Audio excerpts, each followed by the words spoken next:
The history of our story began long ago.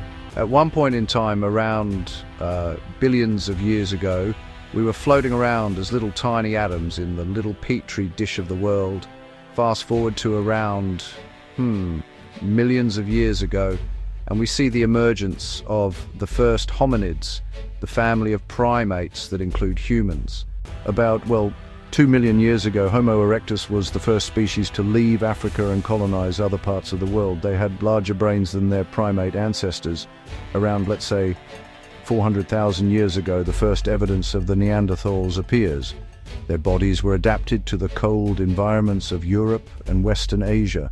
Their distinctive facial features were some of the most human-like ever seen. Then came us, the only surviving species of the Homo genus. But how did Homo sapiens rise into a global dominance through the mechanism of civilization? We begin our story in the fertile lands of Mesopotamia, way back in 3000 BCE. This region, nestled between the great Tigris and Euphrates rivers, was home to the Sumerian city of Uruk. Instead of relying on hunting and gathering like our ancestors of the past, the citizens of Uruk were able to develop a way to harvest cereal grains like wheat and barley.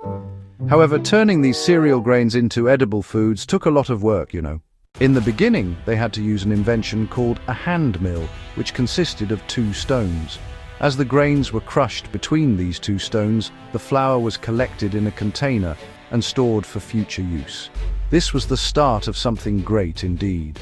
This complex, strenuous process was our modern world's first example of agriculture. And we no longer depended on hunting animals or picking berries for our food. This allowed Uruk to prosper into a place with over 50,000 residents. However, this change did have a change on the human body. The average height of men drastically shrunk from 5'9" to 5'3", and for women, they shrunk on average from 5'3" to 5 feet.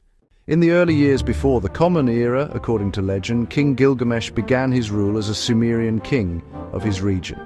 However, by the end of that era, the Akkadians ousted the Sumerians. While in the Indus Valley, in what is now modern-day Pakistan, a new civilization was growing. The Indus Valley civilization, which flourished from about 3300 to 1300 BCE, was most notable for its highly advanced toilet system.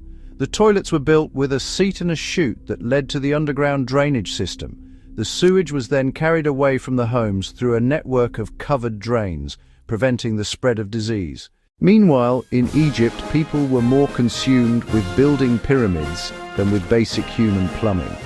This was because in ancient Egyptian religion, it was believed that when a pharaoh was to die in the physical world, his spirit would continue to live on in the afterlife, in which he would continue to rule in perpetuity and where he would be worshipped by the living. Inside these pyramids, the pharaoh's body was carefully mummified. This was a process believed to preserve his physical form and help ensure his spirit's journey to the afterlife. Every pharaoh, wanted to make sure they were immortal. They wanted to succeed in the afterlife, and they wanted to be worshipped forever. That's why it was an utmost priority for Egyptian pharaohs to build pyramids for themselves when laid to rest. While over in China, in the year BCE, the first Chinese dynasty was upon us. Like the people of Mesopotamia, the Chinese were ever reliant on agriculture, producing rice, wheat, and barley, among other crops. However, as legend has it, the Yellow River flooded. These massive floods would destroy all the crops, leading to massive famine and suffering. However, not all was to be lost, because Yu the Great was on his way. Yu was so distraught by this problem that he would spend his days traveling up and down the Yellow River. He found ways to divert the rivers by building levees and dikes so that he could regulate the waterways. Then, after years of hard work, the floods could no longer wreak havoc on the land. The people were overjoyed, and Yu was hailed as a savior. That was the start of the first Chinese dynasty, the Xia dynasty. Though the accuracy of this tale is questioned by historians, it does establish an important precedent. The idea is that power ought to follow one's merit. An individual who deserves absolute power shall have absolute power. This idea would shape the world for years to come and cause the people of ancient China to follow him to create the first ever Chinese dynasty. So, While back over in Mesopotamia, a long time ago, a Babylonian king named Hammurabi created the basis of the legal system as we know it today. Hammurabi ordered the creation of a 7-foot tall, 2-foot wide stone slab. Written on it was a system of laws that each citizen of his kingdom was to follow. Such laws included various laws such as Law 1. If a man brings an accusation against another man, charging him with murder but cannot prove it, the accuser shall be put to death. Law 2. If a man destroys the eye of another man, they shall destroy his eye. Law 3 says, if he breaks another man's bone, they shall break it.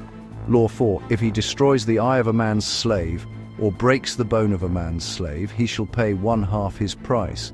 However, what King Hammurabi did was create a society based on laws. He laid out strict laws, placing people into certain castes of life and value.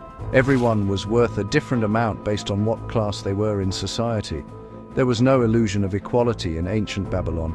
Instead, it was pretty clear the value of a noble's bone was worth more than a plebeian's, which in turn was worth more than a slave's. An idea we continue to see throughout history. Meanwhile, in what is now modern-day Turkey, a lesser-known civilization came to power, the Hittite Empire, under the charismatic rule of the leader Labanus. He was a skilled ruler with a single vision in mind, uniting the Hittite city-states under a single rule. Labanus led his army from city to city, conquering neighboring city-states and making alliances with their leaders. He was a shrewd diplomat, and he used his diplomatic skills to win over the hearts and minds of the people. Eventually, Labanus became the ruler of all the Hittite city-states and established the empire. He was a just and fair ruler and was loved by his people.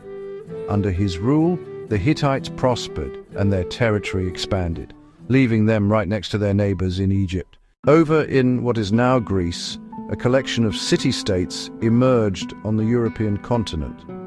Mycenaean Greece, from, way back in the day, was dominated by an elite warrior society and consisted of a network of palace-centered states that developed rigid, hierarchical political, social, and economic systems. At the head of this society was the king. However, unlike a unified civilization, each city was on its own. A city-state is a city that, with its surrounding territory, forms an independent state. The development of city-states such as Troy, Mycenae, and Pylos started to grow. The first remnants of the Greek written language, known as Linear B, also started to emerge, the first record of any Indo-European Greek record we have today. Meanwhile, back in Egypt, they started to create a social pyramid of another type, the Egyptian social pyramid. Like the Great Pyramid of Giza, it is more prominent at the bottom and tinier at the top. At the bottom lay the peasants and the slaves. They were responsible for doing all the manual labor. They worked on the lands. They would spend the day in and day out farming, producing food for all of Egypt. Then when the season to farm was over for the year, they would work on the pharaoh's massive building projects, literally building the pyramids. Slightly above the slaves came the artisans. They were the stonemasons, the plasters, and the sculptors who created the exuberant art the wealthy desired, and for which Egypt is most known for today. Then came the merchants, who spent their days navigating the Nile, trading gold, papyrus, and linen to anyone who could afford it. They were well respected and able to make a healthy profit by selling. Then came the scribes. These masters of the word would go to specialized scribe schools just to master the language of ancient Egyptian hieroglyphics. In practical use, these scribes took account of the stores of food, various tax documents, and even the daily lives of the pharaoh. After the scribes came the soldiers. The soldiers were tasked with protecting the Egyptian empire. They dedicated their lives to defend or make preemptive strikes against their enemy. Generally, they were well fed. Then, near the top, came the bureaucrats. These high-ranking government officials did essential tasks at the top of society, like the viziers who ran the logistical tasks necessary to run a civilization. The priests oversaw taking care of the temples to ensure the gods were well cared for. The nobles oversaw specific regions of the empire and kept order in said regions. At the top, the purpose of everyone below was the pharaoh, the king, and the mediator between the gods and the world of men. The pharaohs will be known to be supreme, and all must succumb to it. When the pharaoh dies, he will be buried in a pyramid in which he will help eternally rule over the Egyptian empire. Egyptian society was created to serve the pharaoh. Taxes were taken from the farmers for the pharaoh, and artisans made unique crafts for it.